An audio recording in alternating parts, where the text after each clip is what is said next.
Lillia, and then the team never, would ever want to, play with me because we did lose on stage with it. He said EG would give him that opportunity. They were a different type of team with more faith in his type of picks, but we still haven't seen it. Yeah, and what's funny, Impact, by the way, if you play clashing like this, you know that your top laner, or whoever's like first in the list, gets to do all 3 bans. This wasn't like Jiizuke being like, no, I saw the Aurelia hover, ban it away. Impact was like, fine, okay, Aurelia ban, I don't get to play it, but I don't know. Like, me watching Impact for as long as I've watched him, this man, aside from the Renekton, which was really, really good in lock-in, I have not seen this guy really stand out on carries, even on Mordekaiser, the guy's weak side. I'm more inclined to believe he's lying to us. He's like, I just played the meta. I just play whatever's strongest. I'm like, dog, you had 3 champs at Worlds. That's a lie. Go ahead. He played a lot of Jace. I'm just going to say Jace as well. They did a lot of Jace carry, a lot of split pushing. Into this picks and bans, though. The Lillia early lock-in here for EG, setting up AP jungle, does leave open some of those AD solo lane threats that we are already talking about and setting up for EG. So maybe it's Jiizuke again, something like the Yone if it gets through the second round of bans, but they do have the AP from jungle, so they could spread it around. Yep, and there we go. EG wanted Gnar in the first half of the draft. That's why they banned Aurelia, because they wanted to blind Gnar and get rid of the biggest counter pick available. Yeah, no one's surprised. Even I got to call. I don't even play that lane. I haven't even done placements yet this season. I wait till it settles out because, it's the start of the season weird. So I'll pick it up in a little bit. But now that jungle's not broken, maybe I actually have some say in who can win this game, and it's not just who decides to int on Master Yi. Hit a nerve there. Yeah, I'm just, I played a lot of jungle in preseason because it was giga busted, but I'm a bot laner. All right, so we are into the game now. Of course, Samira is an outstanding champion, physical heavy right now for CLG, but there are plenty of good magic damage tops and mids out there, so that's not going to be too big of a damper on their drafts overall. Interesting to see Gragas banned on the CLG side. They're, I guess, a little worried about Ignar playing that themselves, which I find interesting. Wait to see what EG is going to put onto their ban list, but we know CLG needs solo lanes, and we know Evil Geniuses need mid and support. Yeah, and honestly, we have only seen RJS really play AP, right? It's the Zoe, Twisted Fate, or Orianna. He has not really branched out a lot, and this is a guy that has changed roles multiple times. So sometimes you don't have super deep matchup, variety from those types of players. They are going to target topside, though, for Finn, who has been, I would say, the shining light for CLG. Maybe they follow this up with the Aatrox, because even though Gnar doesn't really have a problem there, it has been so big for Finn, just as a pairing with that player. He's really, really comfortable on it, obviously, and has had very big impact for the team overall. Wow, okay. Gragas Recon, yep. Support bans coming through. Malphite going away as well. Getting rid of all kinds of different options, right? There's the hard counter pick and Aurelia try to win lane. There's Malphite just as the good team fighter. They said, we got rid of Malphite. We'll just play Ornn instead. He played that one, I believe, just yesterday. Yeah. Had an okay performance. I really do think CLG has looked a bit better since Broxah joined the roster. I think, to your point, I actually agree. I think Finn has been very good as well. Just hasn't quite come together yet. Yeah, I was kind of sad to see him on Ornn duty last time around. It is going to be, really big for their team fighting, though. Samira, everyone always talks about, she doesn't like playing into large amounts of CC. Loves playing with it. Alistar and Ornn get to set her up, and they can set her up from a very long range. You need lots of crowd control when you're running short-range carries like this. Samira and Graves both need help in setting up some of these team fights so that you can, in the mid-game, actually make use of the big damage output, given your short range. And now that you're playing against Azir, I actually really like this late lock-in for EG, because Jiizuke, even though in his past hadn't played a tremendous amount out of it, when he picks Azir, he has performed really well on it. And Azir versus these short-range AD threats from CLG should have a pretty good time, especially being able to create space for Kaisa and more opportunities for Deftly. Him on Kaisa has really been a match made in heaven. Kobe seems like his favorite. I got bad news for you. I'm looking at Jiizuke's all-time most played champions. Is Azir? Guess the lowest winner at champion in his 12 most played champions. Lowest win rate? Oh, Lowest okay. win rate in his top 12. It's Azir. You're leading me to water here. Yeah, I am. Lowest win rate. And we're all gonna drink. All right. It's not good. It's not great. It's a 31% win rate across 13 games. I'm remembering a game in the LCS when he picked it, and it was a hard carry game. So I'm gonna have selective memory. One of the three. And say this Azir game is gonna be a big Jiizuke Azir game. Yes, normally you're like, the echo, the rise. Yeah, but those do well.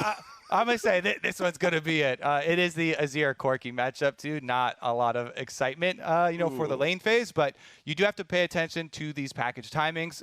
It's very easy to sync up with Dragon, by the way, because you have the 4-minute timer. It gives you a full minute of leeway there to continue to be ready for these fights. Pick it up.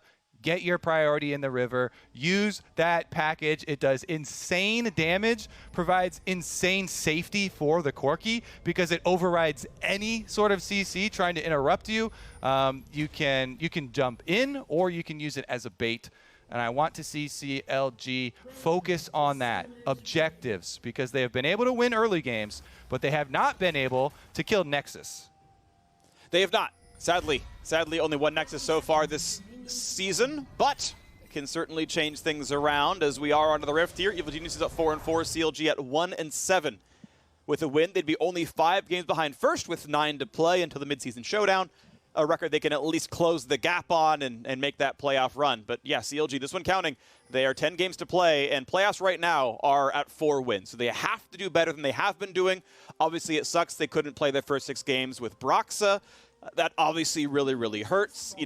Some teams, okay, they missed their first week of lock-in, or they missed lock-in entirely, but the roster was together for spring split. That's like Immortals had that, for example. This time around, CLG is like, all right, cool.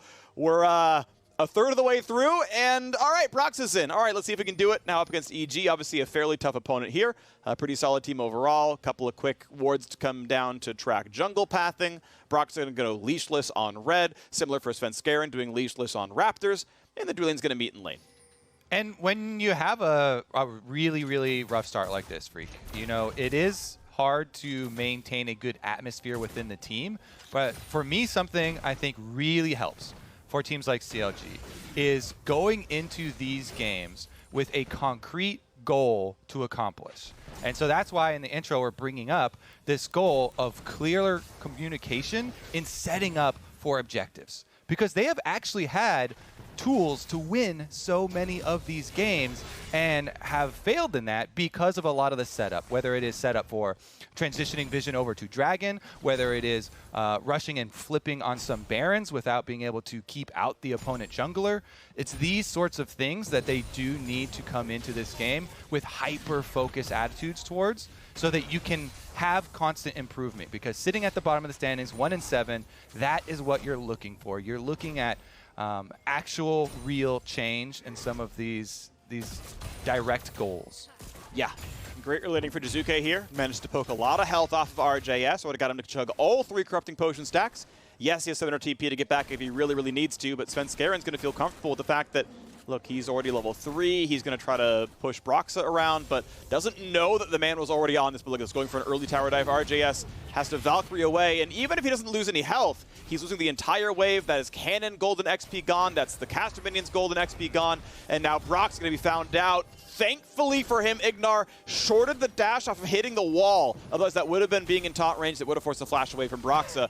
But still, look, RJS, okay, he can auto Svenskeren a bit. He can't fight back, but he doesn't care. Like, RJS just is 100 health and just can't CS. He's got 11 to 24. Personally, I always liked the Azir side of the Azir Corki matchup, even though everybody goes resident sleeper with it. They are taking it to the next level, Phreak. Svenskeren and Ignar really trying to make good on my comment here as far as this being a good Jiizuke Azir game, helping him lane massively. Look at the denial to RJS. Loses experience even on a couple of those minions, pushes him way off of the tower. And this is Comet Azir as well. So much better in this matchup than the lethal tempo. So honestly, they are really setting up Jiizuke for success. to carry a lot of the mid and late game team fights for them with this champion. CLG going to try and help out, but I think it's honestly too little too late because the wave pushing back towards Jiizuke, and he also still has flash, should be very, very comfortable. Yeah, they did set up Jiizuke, but it did cost Svenskeren, right? He did 3 camp clear going to bottom side, so he left the Wolves, the Gromp, the Blue Buff up for a while. And it also, now that he has to be top side, it means Broxah got to walk in and take away the Raptors. So there is, a farm deficit in the jungle, about a camp's worth right now, but 3 to 4 easy camps for Broxah waiting for him, so that probably exacerbates before too long. Top lane, pretty reasonable. Gnar, obviously, generally speaking, is just a good laner into tanks overall. Impact feeling pretty comfy here. Spin's running a bit low on mana. Impact not only gets a pretty good lane, but is going to have, honestly, pretty similar value in a team fight as long as he can control Mega Gnar well. One thing, too, that I want to point out, I need to see a sweeper switch here for... Okay, there we go. Svenskeren's got a sweeper. Anytime you give up a quadrant of your jungle like that, you're pointing out, hey, he's going to get counter jungled on his red quadrant because of that. It does cost him something. You need to re-enter your jungle with a sweeper. There's no reason ever for junglers to keep trinkets this early on. So sweeper, and you use it primarily by your Raptor Brush because that is the most common. Anytime you see it counter jungled, you should 90% of the time say, hey, this is so easy for them to leave a ward right here, so immediately clear that one out. Svenskeren does go pick up his Krugs real quick, and he will find those counter jungled Raptors. Let's see if he uses his sweeper. It is ready. Nope. He does not. But the Raptors are back and he killed them. But yeah, ultimately, or at least he killed the small one. I don't know exactly what happened. They left small ones in there. Smart by Broxah. You delay the respawn, as you know, and that's why it showed. Yep. All right. Well, ward in mid lane. They see Svenskeren going across. Oh, he just missed it. Just missed the ward in mid. It's not going to mean much regardless. It just would have been a little bit of golden XP. Ultimately, those Svenskeren's okay. They don't have any defensive control wards, no defensive trinket wards either. So we know that this is at least Fog of War. We know I can sit up here and they don't know where I am. They saw me walk past the lane, sure, but otherwise he's fine up there. Jiizuke still feels very comfy. 21 CS lead. Shrinks a little bit as RGS gets a bit of this, but you can see that this Corki is getting poked out so heavily. He's got a Doran shield, and it's still tragic. Yeah, Svenskeren's extra vision on the Raptors helping out too is going to be able to smite and get away from the CLG pincer. It is giving Jiizuke full authority to go for these Comet trades onto RJS. Really, really helps out the Azir part of this matchup, which is already quite nice with the early start. RJS gonna be in pain for a while. Oof. Yeah, it's getting worse. Jiizuke happy to trade his health bar for delaying the recall even farther. Honestly, shouldn't be difficult to knock down the rest of the wave. Ignar gonna show up, take the cannon away, and maybe help with the melees and whatnot, but this is going to be probably a safe recall for Jiizuke. One of the nice things about supports, especially with Relic Shield, is even though it can be hard to push on a cannon wave, executing it at half makes it not nearly as painful, and you're going to feel comfy. Ultimately, Broxah's still going to be able to take down the big chicken, unless it's going to burn. Nah, he's going to get it, no problem. But you can see a 1,300 gold lead to Evil Geniuses with no kills on the board, just plates and farm. And this is why, as a jungler, yes, Svenskeren is still lagging a little bit behind Broxah, but this is why you look at his lanes and you're like, okay, he's got an Ornn on top side. He's not going to be able to invade me a bunch on top side. And if I then also use some of my time to get Jiizuke, a super big lead here for the Azir Corki matchup in mid lane, then even though Broxah has a slight CS lead and experience lead on me, setting up and investing in my laners is going to also provide me more support and defense in trying to deal with some of the possible counter jungling that Broxah would try and enact, given that he does have the extra lead here. Maybe it results in some sort of dragon control for them. We haven't heard too much out of bottom lane, despite it being a Samira Alistar lane. Now that they are level 6s down there, though, and plenty of CC available, maybe we actually get some action. Yep, Broxah gets rid of control where that was put in order to keep him safe. Ultimately, he actually could have solo Dragon. They haven't checked him for a very, very long time, and actually could have gone for it. There wasn't any vision, but bot lane didn't have control. I mean, it would have been a risk and a likely waste of time. It just turns out that he could have done it. Because EG are like, well, you wouldn't go for this. You don't have control over any of your lanes. But actually would have been a sneak. Regardless, a big fight in the top side. Finn burning the ulti onto Impact. Big damage here. Going to go for the bonk. Gets him really, really low down at 150. Impact. When is he going to even burn the flash? If at all, it's not going to matter. Finn takes first blood solo in the top lane. Finn Finn. I said I was going to be sad that they put him on Ornn duty again. This is the second time he's gotten first blood in his lane with the Ornn. Last time around it was with a gank. This one, he just sees the opportunity. Look at this. Impact is going to turn right back into mini form. So he places his Q, and Impact walks right next to it when he's turning mini. He tries to get his jump off too, so he interrupts the jump, immediately uses his spellbook Ignite, and he knows that he's got him. Nowhere for Impact to go. W flash, boom, he's toast. Really well played here from Finn. It's just a heads-up play. You know, you see that poor positioning by your Q. He immediately goes for it, interrupts the jump. This guy has for sure been a big, big bright spot for CLG. CLG have a 100% first blood rate across all 9 games they have played. It's actually absurd that every single game CLG finds first blood somewhere in the game. It sadly has not turned into wins for them down the line, but it's part of why their early games have been good, is they've actually just found really good laning prowess across these players. It's the shot calling, as you mentioned in Champ Select. The shot calling's been the issue for CLG, where they cannot convert the rest of it. You're going to see now EG playing around top side, despite Impact dying earlier. They're going to go ahead and take this Herald. And it means that CLG really, really should get no problem knocking down the Dragon for themselves. Now they are 9-0 in First Bloods. Yes. And they make their game score 2-7 instead of... Yeah. All right, let's take a look at the Dragon, though. He is going to lock that one up in exchange for the Rift Herald on top side. For EG, they actually do have a lot of places they can use this Rift Herald. I would definitely say, Svenskeren, keep your mid focus up. Use Jiizuke early lead here on Azir. I mean, they actually even forced RJS into the early Vamp Scepter here to try and sustain through his lane. Keep pressuring that mid lane. Use the Rift Herald mid lane. Open up the map through that way, and use Jiizuke's early lead and his teleport to be able to regain control of the Dragons. They only gave 1 up to CLG this early on. It actually doesn't mean a tremendous amount because they do gladly trade it for the influx of tower control, tower damage via the Rift Herald, and a bit of extra gold.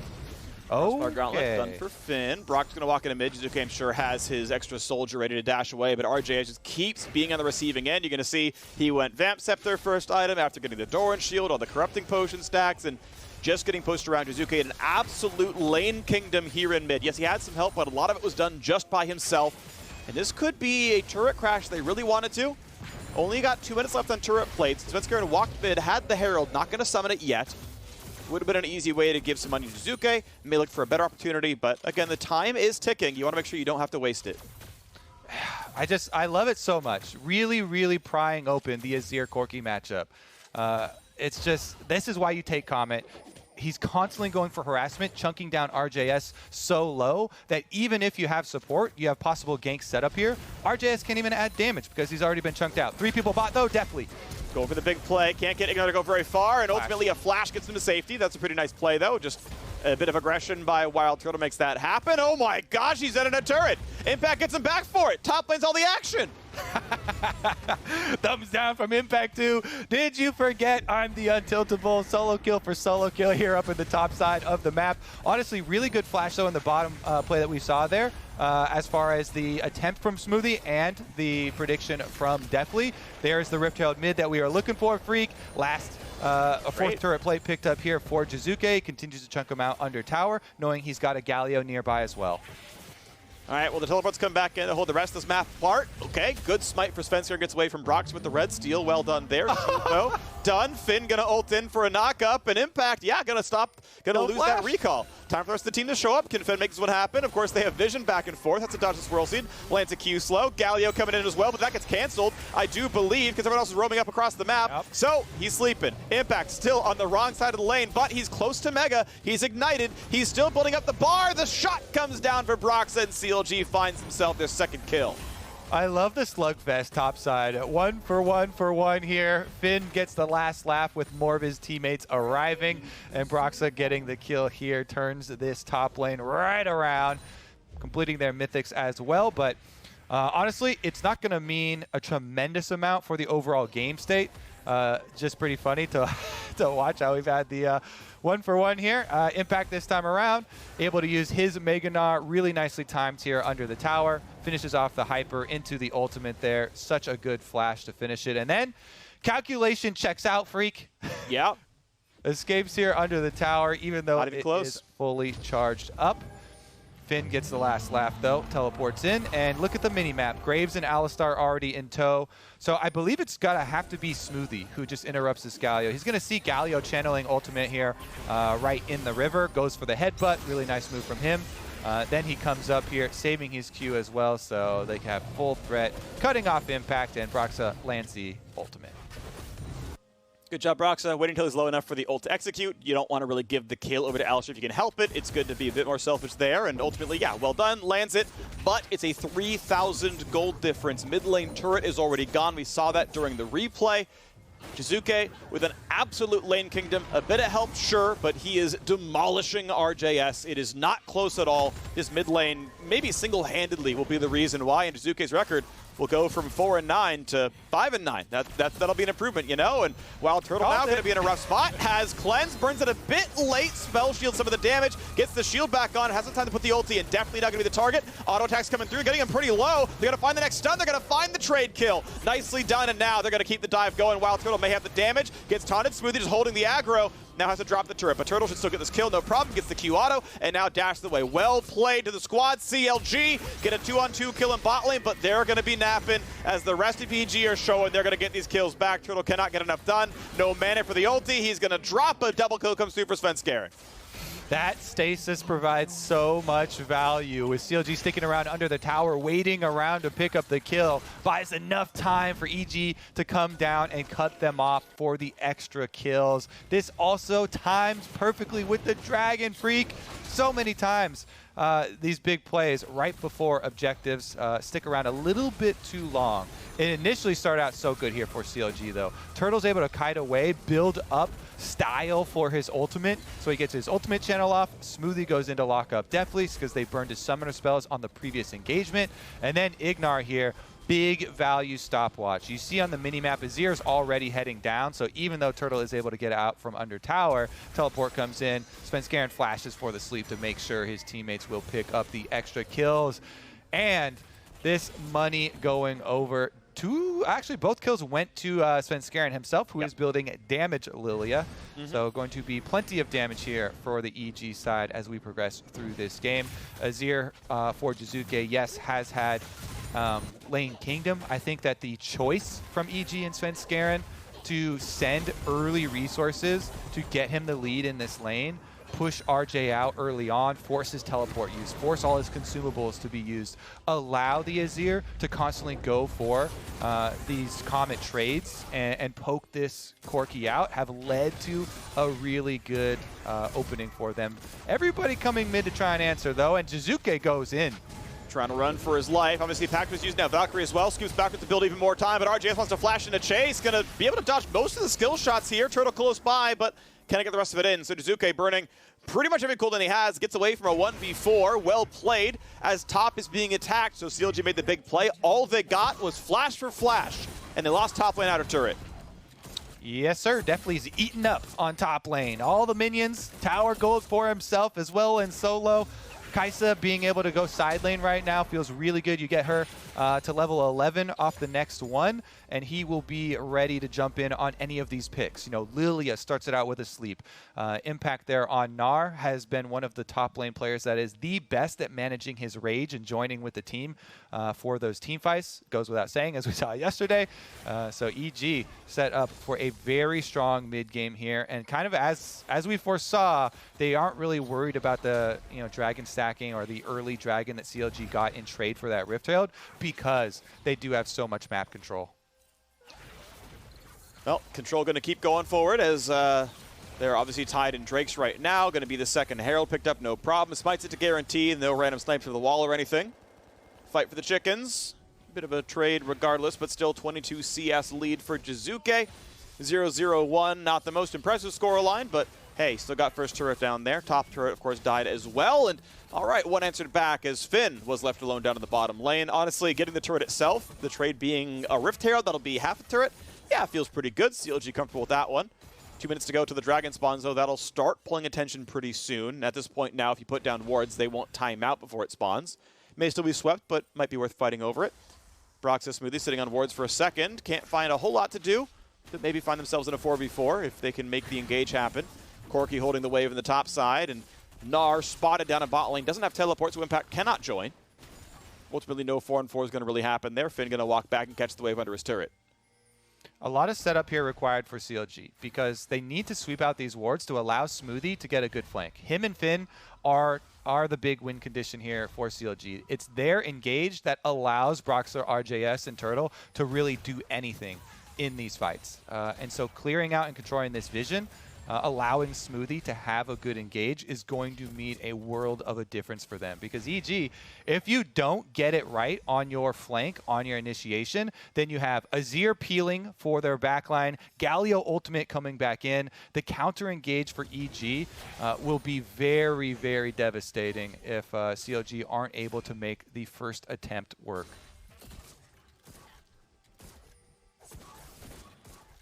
Well, mid lane being attempted right now by WildTurtle. And the ward control actually belongs to CLG down here. So if they are in position, and they kind of are, this dragon may well go to them. It is going to be an Infernal Soul game, which is pretty nice with something like Corki Poke. And I mean, overall, you got 3 champs who scale outstanding with all those offensive stats. To be fair, EG have 4, and maybe even 5 if Ignar ever gets any ability power in that build. But EG fighting back over for mid lane. And in fact, now they feel pretty comfortable as Deftly and Svenskeren are going to clear up in the front, and CLG going to play back foot, which gives space for Ignar to knock down control ward number 1, and now control ward number 2. And just like that, CLG lost control of the river that they just took. Yeah, those are those wards I was talking about, those super valuable ones for CLG. And because they actually pulled back from this river control, you even see RJS actually gave up on pushing top lane. It is going to be bottom rift for EG, push out mid, and full control of the river. Now they're the ones with all of the potential here around the dragon. Yes, the Baron is under CLG territory, but they've got a control ward on it, and CLG are not going to be able to burn it quick enough with RJS on top side. So nice victory as far as the macro here for EG. They will get the dragon number 2. They can easily chase them off any sort of Baron trickery, and nothing gained for CLG. Bottom side, the Rift Trailed will be able to even get off actually, going to be stopped by the minion wave. WildTurtle can deal with it, so that's at least something for them. Alrighty, 3 turrets to 1 right now. Dragon picked up cleanly by Evil Geniuses. Counter Logic Gaming. Actually, just CLG now. I'll eventually fix myself. I get about 2/3 of the time I get it right. But I like it. 66% passing, Phreak. I'll give it to you. Yeah, better than either of these teams' records, but that's okay. C minus. Yeah, I mean, we're getting on a curve here, right? First place is 7-2, okay. So you know, honestly, that's reasonable. You know, that's an A- for me. Then I'm happy with this one. I mean, if I can cast well as the teams play League, I'm happy with that one. Honestly, we got some good players out here. Impact gonna kill a ward and walk away. Broxah gets the Gromp safely, but it just feels like CLG, off of, honestly, what felt like a pretty good start. Now, if they think like they're going to outscale because they have the Ornn team, they got triple marksman, they're like, we'll just win the team fights when that happens. And I don't mind CLG playing defensively and saying, you know what, we'll wait till the next spike, we'll wait till we're 2 items Corki, wait till we're 3 items Samira, and then we'll fight for the 4th dragon. Then okay, CLG's playing the game appropriately according to their view of the game. It feels like they are giving away more than they need to. Well, my little caveat maybe would be that maybe a little bit too easily given. Maybe push harder on that top tower to be able to get that top tower actually killed and get that gold income when you give up this dragon, so that you have a better chance at actually fighting that 5-on-5, because EG's comp they're no slackers as far as the scaling goes. Azir Kaisa, they scale quite well, you know, just fine too for these team fights. Plenty of big setup for those carries as well. So it's not like you know, CLG have that as an easy out for this game, and EG already trying to use this to their advantage, going for the invade here on the red quadrant and trying to chase them off.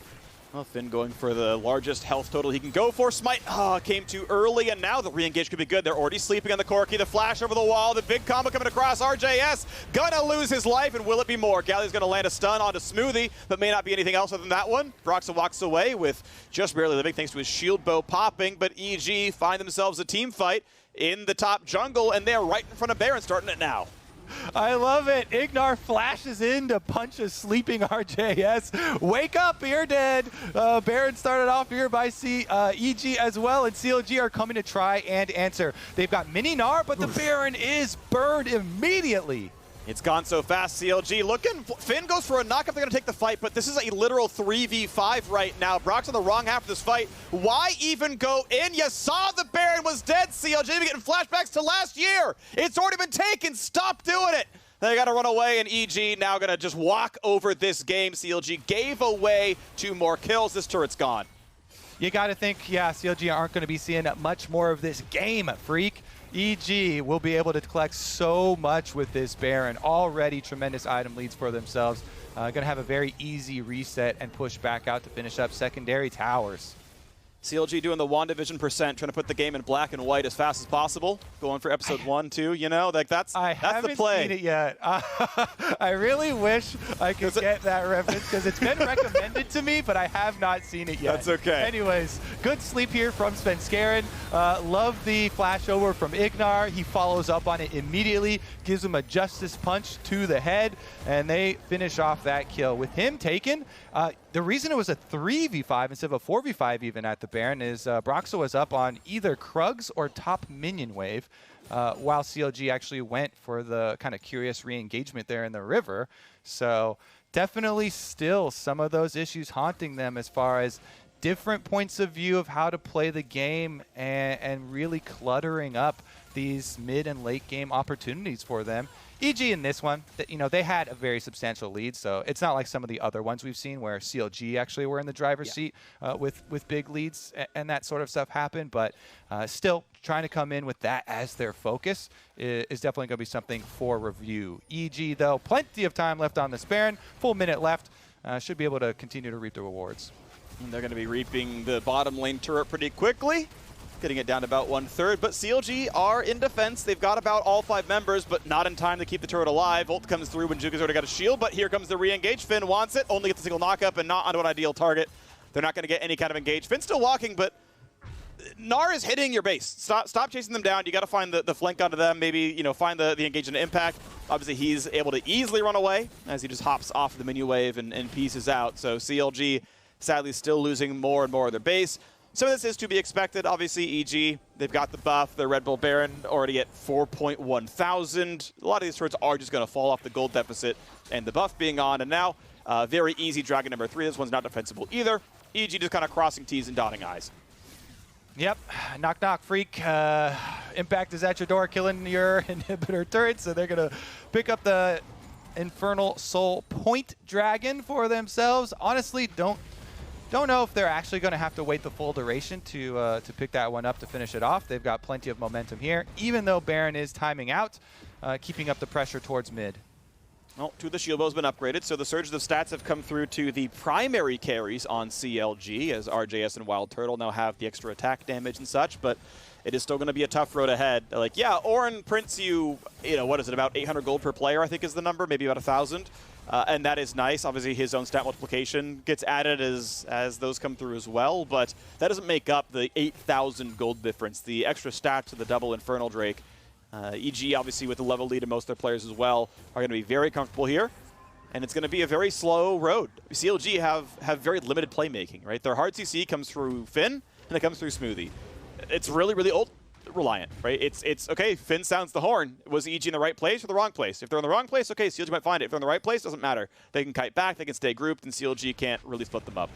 Yeah, I mean, honestly, the last pivot point that was available in this game was at that mid lane pick and turning into Baron for EG when they invade on red side and grab that sleep over the red contest. Since then, it should be a sweep for them, and if it goes as projected, Phreak, this coming off the back of the Team Liquid win, improving them and moving them right back up the rosters is another team here. EG, where coming in, talked about being one of the top for LCS, did really well in lock-in, does kind of further strengthen that pool of the top teams battling and creating this very competitive environment at the top of the standings. Yeah, sure. I mean, they'll be 2 games behind first, 1 game behind second. EG are obviously very much in that running. It means we have a nice delineation where 5 wins is playoffs, 4 wins is outside, and it'll be up to Immortals and FlyQuest and CLG themselves and Golden Guardians to make that deficit, getting 1, 2, 3, even 4 wins caught up to make that play happen.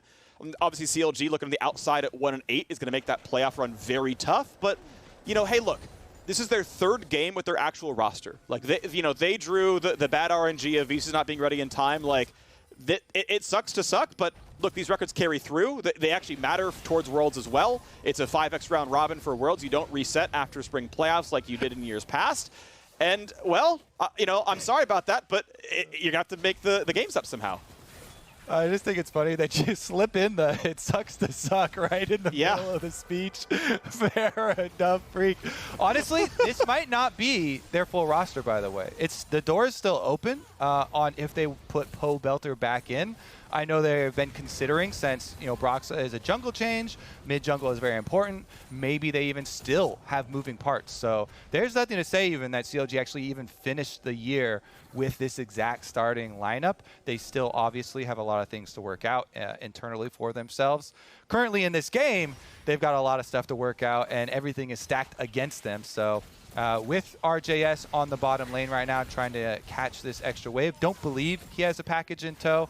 So even though he does have teleport, seems to be just trying to thin the wave here for CLG, not give away too much of the priority to be able to control vision around Baron. Because if you give up that wave without fighting for CLG towards the mid here, then that easily allows EG to walk in from mid lane to the red quadrant of your jungle behind Baron and take away your vision. That's the point where CLG truly lose when they don't have that opportunity to make the engage you're talking about. Alistar plus Ornn, now RJS has package, so this is a moment for CLG. Oh, never mind, it's toast. Goes over the wall, doesn't find anything with it, not even going to deal damage to Baron. They just said, maybe I can stop a recall, could not do so. Teleport going into the mid lane, by the way, so it could just be Nexus turrets getting attacked right now, as Gnar may also be in a flank spot. It is Impact trying to join in. But he is mini. It's not going to be a lot of CC. Gets the Stride Breaker, slow the shove into the wall. Gets Smoothie to safety, though. Couldn't quite lock him away. And now Impact, almost mega, very low on health. Can't find more. But Turtle, he's burning. He's so close to dead. 7 health after a bit of regen. Probably was at like 3 or 4. Just barely lives. Jiizuke doesn't know his own strength. He actually puts him all the way over the wall. I think he was trying to just knock him into it for the CC there, but does push him a little bit out. Regardless, 20 seconds on that Dragon Phreak. And this is Infernal Soul. CLG get to reset, though. By miracle, WildTurtle lives. Sliver of health, so they still have hope. CLG going to try and dig this one out of the dirt. It's got to be Smoothie finding a flank here. He's got Hex Flash. Maybe go into the pit, try and flash over the back of the pit. Find Jiizuke. There's no flash on this Azir. Also no stopwatch or stasis on the Azir. So once he teleports back out, could be the target for him to try and find. Ornn, ultimate follow-up might be the way.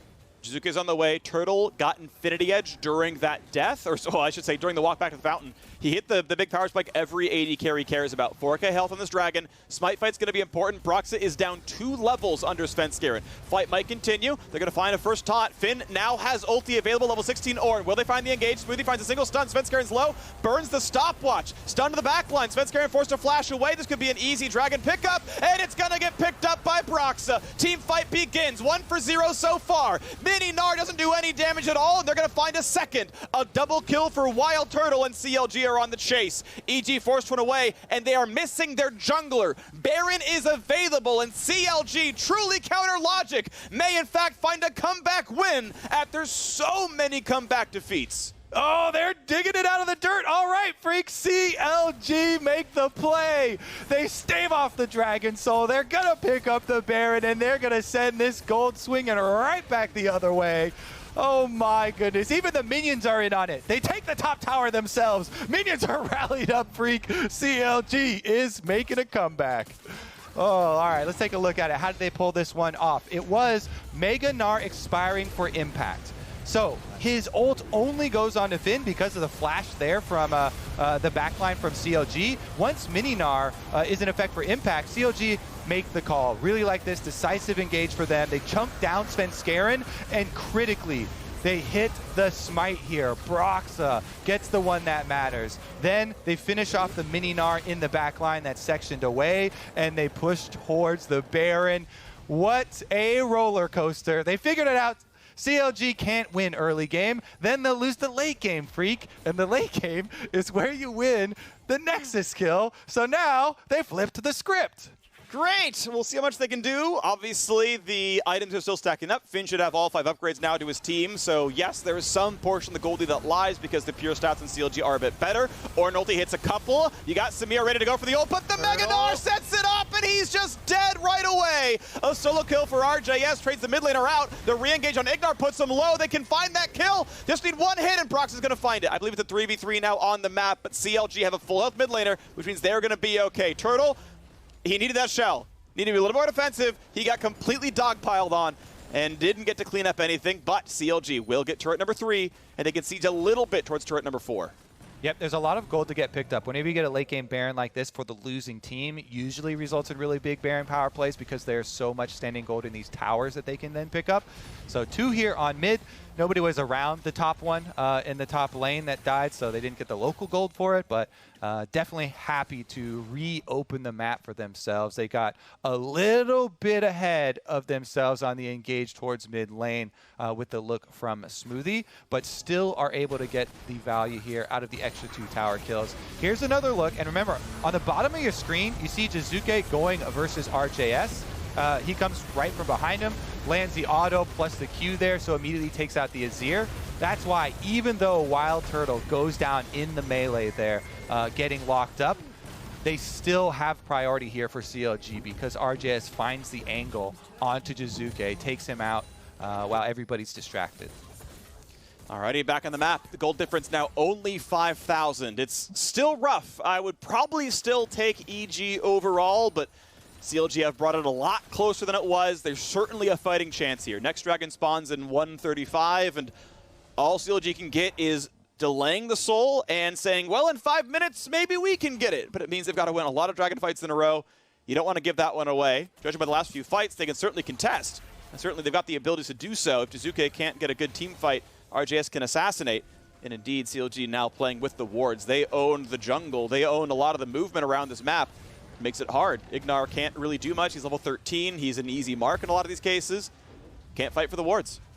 And Phreak, you get an Ornn item, you get an Ornn item, everybody's getting an Ornn item upgrade. You kind of cautioned against the scaling here with all these carries on CLG, all getting big damage upgrades with the Ornn items for themselves, and Smoothie and Finn bringing plenty of setup for the team fight.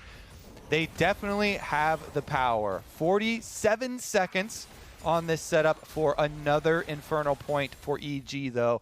Broxah has to have steady hands again. He won the first round of Smite Fight. Round number 2 will be just as important, though. Bloodthirster finished now for WildTurtle. 4 items pick obviously has been in for Deftly for a bit. Rapid Fire Cannon. 4th in. Gives him only a single auto attack, but it can help when you're trying to just, finish off that kill on the Corki or Samira or something and lets him play a bit safely. Nice chunk of damage there as RJS lands a bit. And look at that, Jiizuke is recalling. He has enough time to recall and then TP with the 10-second timer, but CLG are owning most of this wave. They're owning the river, and RJS is very safe in wave clearing. I mean, the package is unstoppable. You cannot surprise RJS and kill him. He's got a QSS if it's, the worst thing ever, so has to burn package, but as Azir TP's mid, you can just burn this dragon. Like, this dragon is dead every single time. So it's 3 stacks apiece now, as CLG might have to walk away. They should have the safe escape. And again, there's no waves going into the turrets right now. This one is the only one, and again, Corki shouldn't have that much problems in clearing it away and keeping the team, around to make sure the turret doesn't fall. EG still need to keep eyes on Smoothie. I like how they're warding their flanks as they push up here in mid. And Jiizuke putting down the Azir turret for themselves, trying to make sure they don't get surprised by this Alistar. They do have flashes on both their carries, so they definitely have ways out of it, plus the possible self-peel here with Azir and Galio. But that is the opening CLG are keeping their eyes towards. Mark the Galio, mark the Azir. Definitely some of the scariest ones here. Watch for the Mega Gnar bar. Right now it's mini, so Impact's not going to be a threat just yet. Summit Azir turret mid lane. Gonna help the wave clear continue on. We know Baron's in 40 seconds, and this time around EG own the passageways in. obviously they can burn that thing down quickly. You've got a 4-item Azir and a 4-item Kaisa. That is a lot of damage available. Definitely true. Also, they're doing their best to deny resources to CLG. Blue buff taken away. Red buff will be spawning pretty soon, so they just keep them pinned up here at the tower with the siege. Possible. Good taunt means so much damage. They're going to go Drowsy, but there might not be the re-engage. He's sleeping. Ornn cannot get the other half coming across. A good ult for Svenskeren. And that is a disengage for Evil Geniuses. They only lost one ulti. CLG lost a lot of health. WildTurtle has some lifesteal. He will hit the top wave to go for it. But Baron is an easy target. It'll die in about 8 seconds. You can see Deftly hasn't even started yet. And it's already at half. And CLG probably can't even get there in time. They cannot. That is such a fast Baron. Off the fact they already owned the jungle and got to easily retreat to it. That was such a huge sleep by Svenskeren, because taking out Alistar and Ornn ultimate for just a Lillia ultimate removes that setup, removes the front line from CLG. If Smoothie does not have his ultimate towards the late stages, he melts just like anybody else, just like any other minion to this fed Azir and Kaisa, fully level 18 for themselves. So really big exchange there of cooldowns on that little engage by the inhibitor turret here, and Svenskeren getting that sleep and disengaging for EG allows them this pickup now. Can they make the final push inside though? Cooldowns right back up for everybody. Flashes available all around, and probably a very low chance of actually finding that flank. So this is better for EG to be able to push up these waves, corral CLG inside their base so that there's only one angle for Smoothie to come at them from. And then they just have to worry about the long-range Ornn follow-up. Should be a lot easier to deal with, because if you can actually front to back it here and there's not an Alistar flank, then Jiizuke and Deftly will have so much freedom with all their momentum. And Deftly's on full items now, has his armor penetration now in as well. Lord Dominic's regards. Jiizuke's had Void Staff for a while, but building towards Banshee's Veil to make sure he's very safe and can sometimes even ignore the Ornn. Wave clear. Decent up at the top side. RG has taken some damage, has some sustain, and ultimately gets rid of the wave with the help of Broxah. Level 17 over there on Graves. Obviously not the same income, so only 3 items into him. Full item behind Svenskeren. Nice swirls to get some good damage, and almost takes the Kaisa poke as well, so that could have been a lot of health missing. Impact stays pushing in the bottom lane. Stopwatch available onto him. Stopwatch available on WildTurtle, so those are stacking up as well. RJS on his way towards what I'm guessing to be Infinity Edge for his final slot. Bottom turret very healthy. Mid lane at about half. Top lane also under siege. Good damage again. The poke available, and they actually popped the shield bow. He took just enough damage to have to lose that passive, and that is a big durability loss. Yeah, so much harassment from Jiizuke. Continues to here into the late game, and because they force him back to the fountain, he does pick up package here for RJS. No, it's 4v3. You could go right now. I mean, Galio could ult in, but you might have the burst. I mean, package fully cuts them off. Yeah. I don't know. That felt doable. They also had flash for Smoothie there, so it's not like you don't have follow-up. They could both initiate. If you have package plus Alistar flashing for the go there, maybe they can make it happen. That being said, EG, as we said, all of their carries do have their flashes as well, and looking to turn it around. Smoothie has the flank now. RGS coming around. Okay, round 2, they find the pulverized package comes across, but he's on top of Galio! He's on top of Galio and he dies! That was so telegraphed, CLG! That was not the time! And they're gonna find damage on Turtle, forced to flash away. Deftly in the back line, EG have done it. This game is over. Evil Geniuses. They let CLG claw back in off of a great team fight, but they're still going to close it down. EG going to go to 5-4. They'll find the last kill. The Bud Light Ace, the double kill for Jiizuke's Azir, finding his 4th career win, 5th career win, whatever it is. That is GG. A TP back just for fun. You know, I don't want to be part of the team. I'm going to take down the Dragon, so let's pad the stats there. EG not going for KDA. They're going for objectives. It's a focused game plan for my man Jiizuke. He wants the fantasy points. We'll see if they can knock that down in time. Will he kill it? Will they wait on the Nexus? The turret's going to drop. Yeah, Deftly's waiting around. There we go. Infernal Soul wins again. It's the entire reason EG have won. Jiizuke needs his flamethrower, and EG take down CLG. Oh, what a ending. Yeah. EG end up pulling it back. Jiizuke having some fun. Objective focus. Okay, I'm listening, coach. We got the soul. There you go. You get the soul, you get the dub. Honestly, they do definitely have some stuff to review as far as that team fight on the bottom side right before, where CLG actually had a decent comeback swing here. Pretty good amount of gold off that fight, and the Baron they were able to right. But EG, they remain calm. Really like how they're able to get this pick, fall asleep, and Ignar immediately followed up to get the kill onto RJS, opening up their way to end the game, where they just take Baron and then slowly push up on the wave. So EG, good performance here from them, despite the little bit of bump there in the middle. They are definitely looking to be back in form. Yeah, looking pretty good. They're in a playoff spot right now at 5-4. We'll see how much they can do over the next 9 games, over the next 3 weeks, and then it's playoffs, right? You've got 3 weeks left to figure out if you're good enough to make it into the mid-season showdown, to try to qualify for MSI, to get an LCS trophy. It still counts for that trophy case. And we're halfway through the split already. I'm glad that it's actually in the end of a Sunday that we're halfway through, unlike the other years where it's like, randomly in the middle of the week, and you're like, all right, it's time for their game. But CLG, they are the definitive weakest team right now. They are 1-8. They have the worst record on the LCS. They play all the teams again, and their only win was Golden Guardians. And Golden Guardians have shown improvement. They've shown some new compositions. CLG's marksman comp, they couldn't quite get it through. They had one good team fight to give fans false hope, and then, went back to not taking a 4v3, going in only after the Galio's ulted in. You're going to land on top of that one. It wasn't quite there, and it broke my heart a bit because they had the tools. Yeah, exactly. It's, again, kind of the same theme here. The coordination, just the timing on some of these things, even when they both decide they're going in, it's a little bit desynced, and that little bit is going to cost you a lot versus the teams that have already calibrated those initiations, or the defenses in this case. True. EG. And if the CLG roster keeps changing around, if Pawelto does indeed come back, and if there's some other swap down the line, I mean, I like everyone else. I think they're playing well. We'll see. I think RGS has been solid, but it's at least an option there. We'll see what comes out of it. CLG obviously do have some issues to fix, but time is short. They've got 3 weeks until functionally spring playoffs, and the record carries over regardless. And that's going to be the story of the 21 year, right? Is can CLG get good enough in time? Can they make that run? We hope they can, obviously. Don't want to see them suffer. Want to see if they can do well. Either way, though, we are headed to a break. But afterwards, Riv will be talking to Deftly in the Verizon Post